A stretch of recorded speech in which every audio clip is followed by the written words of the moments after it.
Bagong taon, bagong pag-asa. Maraming nangyari sa 2024, maraming mga dumating na problema, may mga panalo, may mga kabiguan, may mga times na nadapa ka, pero ang palagi mong tatandaan, pwede ka palaging bumangon at magpatuloy. Hindi para ikaw ay sumuko at huminto. Laging mayroong chance. Pwede ka palaging bumangon na may panibagong pag-asa at magpatuloy para sa mas ikabubuti ngayong 2025. Tapos na ang chapter ng 2024. Ito naman ang panibagong pag-asa, panibagong pasimula sa 2025. At para maging masagana, maging maswerte, maging maganda ang kalalabasan ng iyong 2025, ipaubaya mo ang kapalaran mo sa Diyos. Diyos, bahala ka na po sa aking kapalaran ngayong 2025. Dahil pagka ganon ang ginawa mo, kahit anong mangyari sa 2025, ano man ang dumating sa 2025, kung pinaubaya mo sa Diyos ang kapalaran mo, lahat yan ay papunta sa ikabubuti mo at ng pamilya mo. Kaya, ano lang ang kailangan mo ngayong 2025 para maging successful ang 2025 mo? Ano ang kailangan mo? Gawin mo lang ang best mo. Lahat ng kaya mo, gawin mo. Tapos, anong sunod?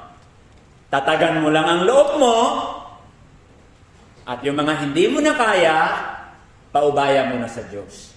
Diyos na ang bahala. Dahil ang Diyos ang tutulong sa iyo sa mga bagay na hindi mo kaya. Ayan. Maliwanag po ba mga kapatid?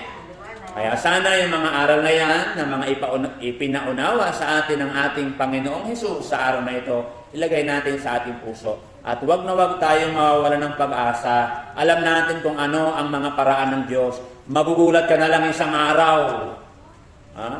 Pagka yan ay kinilos ng Diyos, magugulat ka na lang isang araw. Solve lahat yan. Magiging maayos lahat yan.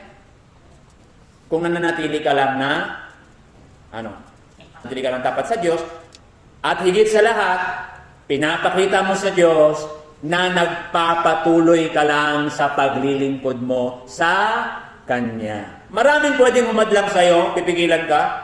Hindi mo kaya yan, hindi mo magagawa yan. O kaya naman, mismong sarili mo nang hatol sa'yo. Puro ka naman kasalanan ang ginagawa mo .